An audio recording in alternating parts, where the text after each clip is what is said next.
Oke, assalamualaikum warahmatullahi wabarakatuh. Ketemu lagi dengan saya. Nah, kita masih membahas tentang belajar bahasa SQL, terutama yang DML atau Data Manipulation Language. Nah, di kesempatan sebelumnya atau di video sebelumnya kita sudah belajar tentang insert into, update, delete, kemudian sebagian dari select. Nah, di pertemuan kali ini kita akan melanjutkan pembahasan yang belum selesai pada select. Nah, pada select kita bisa gabungkan dia dengan beberapa sintaks. Di kesempatan yang kemarin kita sudah membahas tentang where, and, or not, kemudian distinct, limit, order by. Order by bisa secara ascending maupun descending, kemudian min, max. Min ini untuk mencari yang terkecil, max untuk mencari yang terbesar. Kemudian count, kita menghitung data yang ada dalam field. Kemudian kita lanjutkan pada hari ini adalah sum, average, kemudian group by, ada like, in, or not, between, not between, kemudian having, dan s. Oke, langsung saja kita akan bahas yang pertama adalah sum. Sum ini sama seperti kalau Anda bekerja menggunakan Microsoft Word atau menggunakan spreadsheet yang lain, itu fungsi sum adalah untuk menjumlahkan data. Nah, pada SQL juga sama, bahasa SQL untuk sum juga menjumlahkan data. Misalkan gini, kita punya tabel mata kuliah. Sebentar, ini saya rubah dulu. Kita punya tabel mata kuliah. Kemudian di sini kita tahu di tabel mata kuliah ada kolom SKS, ada kolom SKS. Nah, di sini mau kita total SKS-nya. Misalkan kita ingin tahu berapa total SKS-nya, ya kita tinggal menggunakan sintaks sum ini. Tinggal caranya adalah select sum dalam kurung, ini adalah nama kolomnya. Ini yang mau kita total adalah kolom SKS from mata kuliah, dari tabel mata kuliah. Kemudian kalau kita jalankan akan tampil hasil seperti di bawah ini. Jadi sum SKS sama dengan 14. Apakah benar 14? Kita hitung. 3, 3, 6, 10, 14, benar. Nah, itu adalah fungsi untuk menjumlahkan data. Kemudian berikutnya ada average. Kalau sum tadi untuk menjumlahkan, kalau average ini untuk menghitung rata-rata dari data. Nah, kita masih menggunakan contoh yang sama, yaitu tabel mata kuliah. Kemudian yang mau kita cari rata-ratanya adalah SKS. Caranya juga sama, select AVG SKS. AVG ini average SKS dari atau from tabel mata kuliah. Itu. Nah, nanti ketika kita jalankan akan muncul rata-rata dari kolom SKS ini, yaitu 2,33. Gitu. Ini untuk mencari rata-rata. Terus berikutnya ada group by. Di sini untuk menampilkan data dengan pengelompokan tertentu. Nah, pengelompokan itu berdasarkan kesamaan nilai dari masing-masing recordnya. Nah, ini biasanya kita gunakan untuk memperjelas atau memberikan keterangan kepada, misalkan kita mau menggunakan fungsi agregat, ada min, ada max, ada count, sum, average. Misalkan ini tadi kan kita sudah di pertemuan berikutnya atau di video sebelumnya kita sudah membahas tentang count, yaitu untuk menghitung jumlah. Nah, gini, select count nama MK. Nah, nanti kita menghitung untuk nama MK-nya. Kemudian ini koma SKS. Jadi nanti yang akan ditampilkan adalah kita menghitung nama MK kemudian SKS dari mata kuliah. Kita grupkan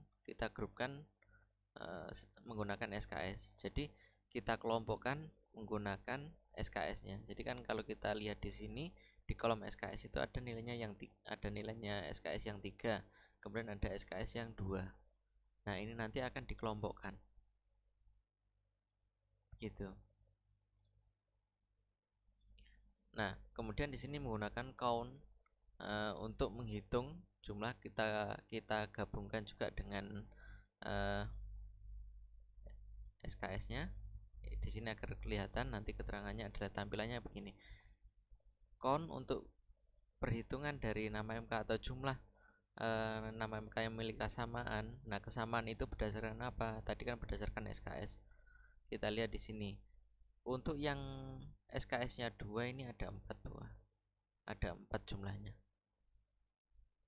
Makanya kemudian di sini tampil count nama MK ini ada 4, di mana 4 itu adalah yang memiliki SKS 2. Itu. Karena di sini pengelompokan kita adalah berdasarkan SKS. Kemudian di sini yang 2 ini adalah yang memiliki SKS 3. Begitu. Jadi bisa kita grupkan sesuai dengan kesamaan yang dimiliki pada masing-masing record. Terus berikutnya ada like. Nah, untuk like ini kita bisa mengambil data yang memiliki pola-pola tertentu di dalamnya. Nah, di sini menggunakan wildcard tanda persen dan juga tanda underscore. Nah, kombinasinya ada di bawah ini. Misalkan kita menggunakan perintah like, kemudian ini kita menggunakan tanda petik A, kemudian persen diikuti dengan tanda persen, maka itu akan kita akan mencari data-data dengan nilai atau isi yang didahului dengan huruf A. Huruf berikutnya itu terserah, ditandai dengan tanda persen ini. Pokoknya yang dimulai dari A, dimulai dengan huruf A. Nah, ini untuk huruf berikutnya dan seterusnya itu bebas. Itu untuk like A persen. Kemudian kebalikannya, kalau persen A itu artinya adalah yang diakhiri dengan huruf A. Diawali dengan huruf apapun terserah, tetapi akhirannya itu harus huruf A. Jadi nanti data yang ditampilkan itu yang memiliki huruf akhiran A. Itu. Kemudian kalau like persen A persen, ini adalah data yang mengandung huruf A di dalamnya. Jadi A ini ada di antaranya. Yang penting isinya di dalamnya ada huruf A-nya. Begitu. Kalau like underscore A, ini adalah huruf kedua. Data dengan huruf keduanya adalah A.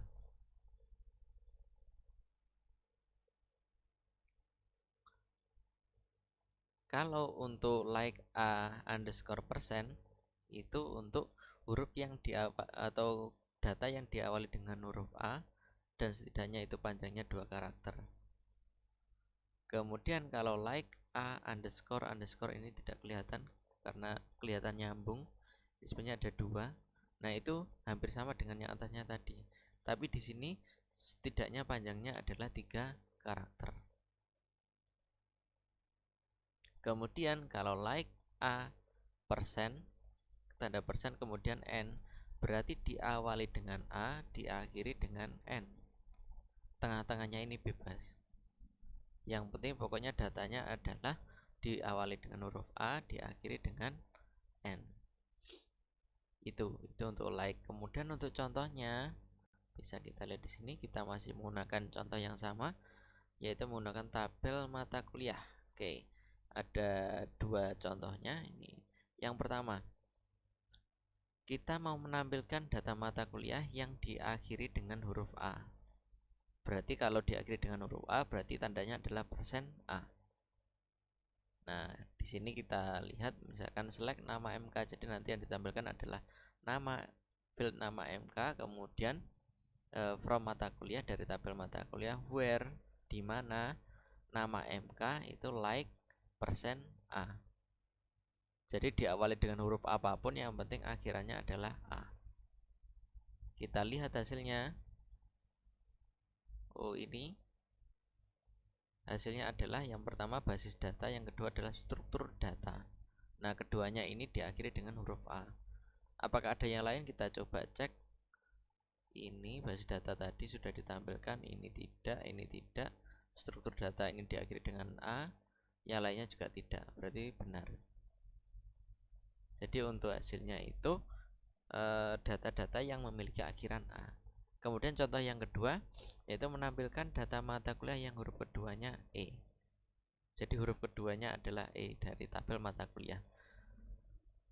Hampir sama, select nama MK from mata kuliah, where nama MK atau di mana nama MK, like underscore E persen. Underscore E artinya adalah huruf keduanya itu harus E. Yang mengandung huruf kedua E. Lanjutannya terserah bebas.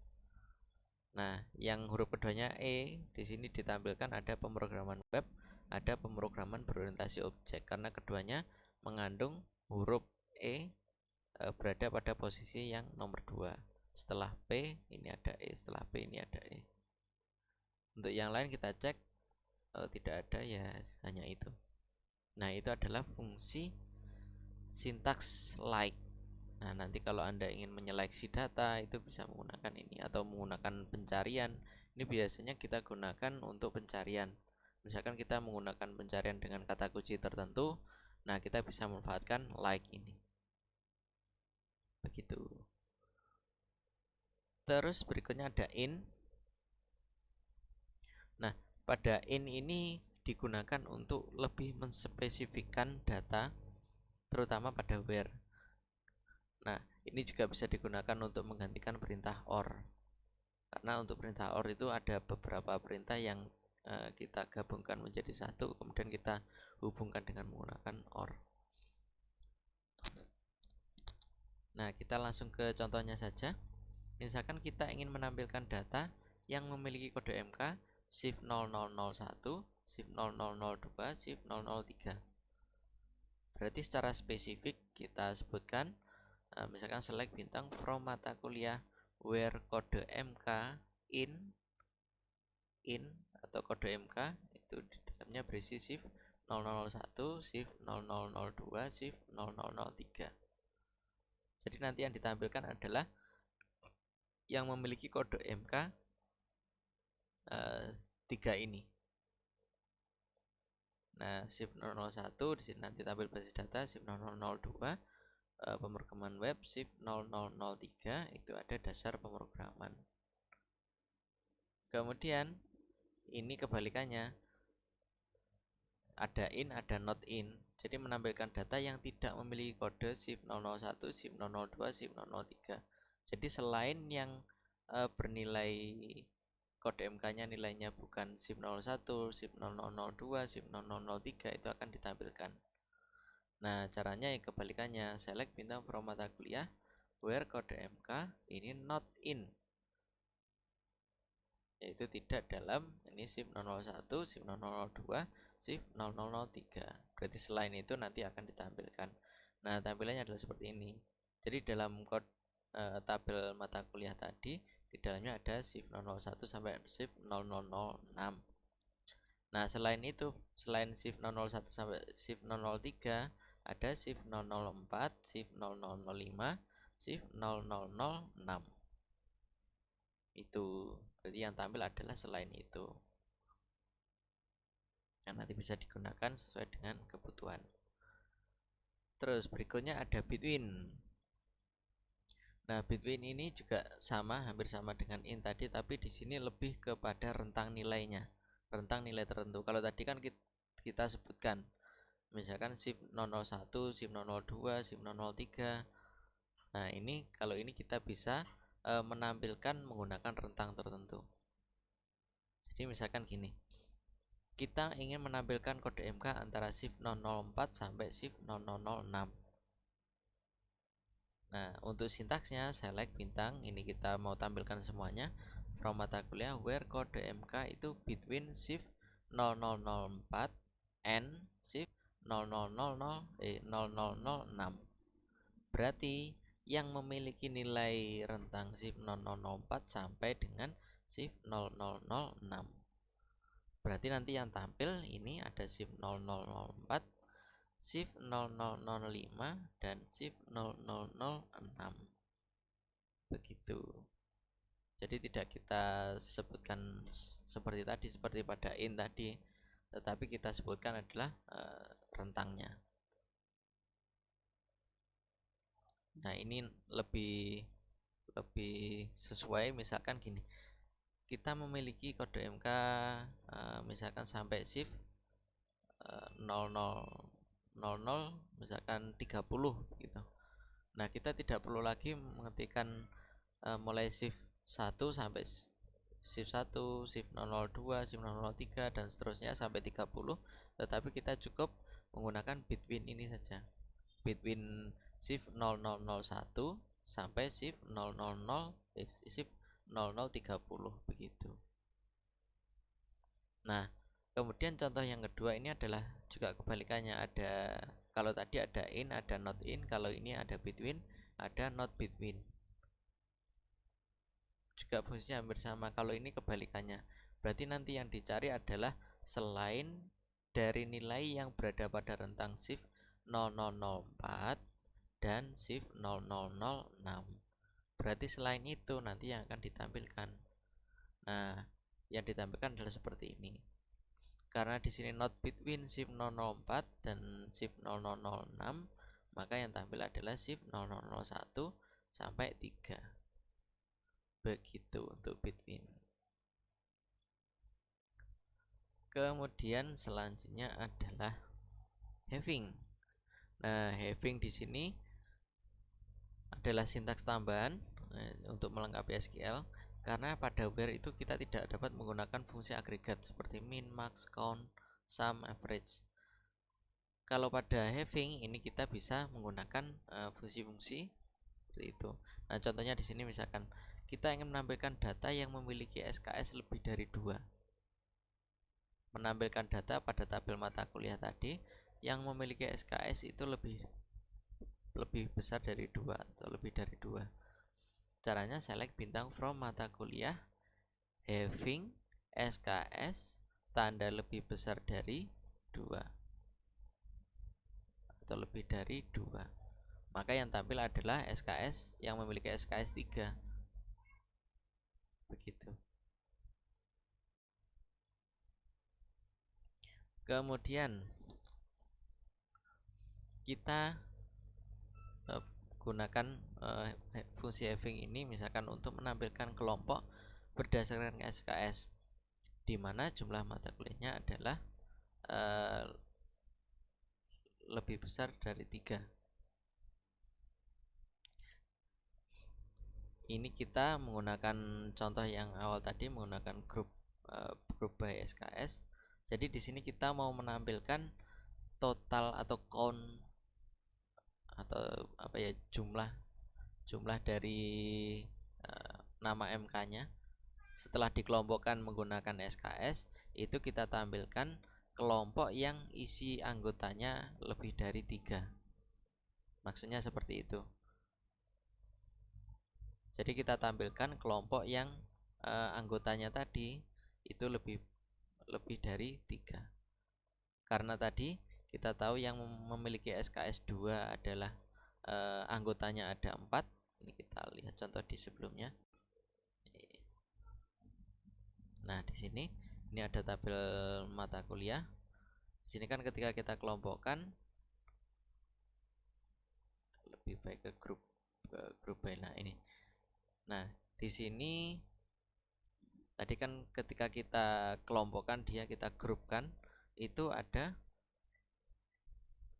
4, yaitu yang memiliki SKS 2, kemudian ada anggota kelompok 2 sebanyak 2 untuk yang memiliki SKS 3.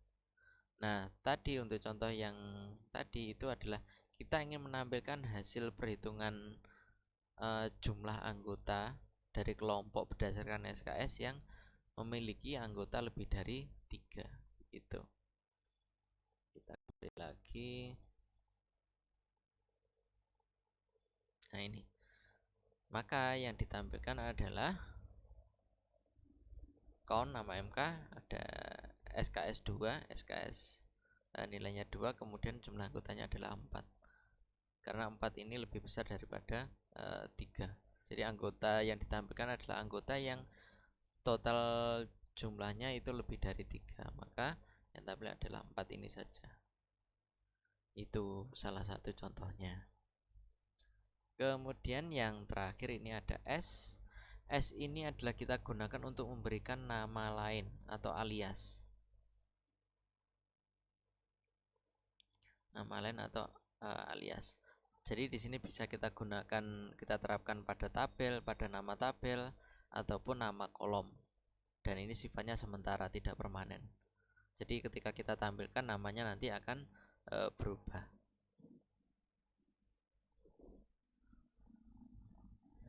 Jadi kalau kode MK ini misalkan kita kasih kode sebentar. Untuk kode MK ini sebentar saya rubah dulu.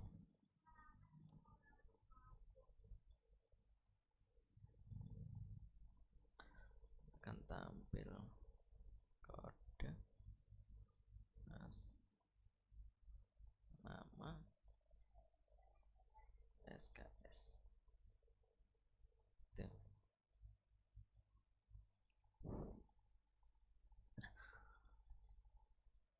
Jadi pada tabel mata kuliah tadi kan ada 3 kolom. Kolom yang pertama namanya adalah kode MK, kemudian ada nama MK, kemudian ada SKS. Nah, sekarang namanya kita rubah semuanya menjadi nama yang kita inginkan. Misalkan kode MK kita kasih tulisan kode saja, kemudian untuk nama MK kita kasih nama saja, kemudian kalau SKS kita buat SKS ini huruf besar, begitu. Jadi ketika kita eksekusi maka yang tampil juga mengikuti nama alias yang sudah kita sematkan tadi. Namanya sudah berubah, tapi ini sifatnya sementara. Tapi kalau kita nanti mau mengakses tabel tersebut, ya nama filenya tetap sama, menggunakan kode MK, menggunakan nama underscore MK, kemudian SKS. Begitu. Oke, sekian sharing kali ini, semoga bermanfaat. Dan apabila ada kesulitan atau ada yang perlu ditanyakan, silakan dituliskan di kolom komentar. Oke, sekian dari saya. Saya akhiri, wassalamualaikum warahmatullahi wabarakatuh dan selamat belajar.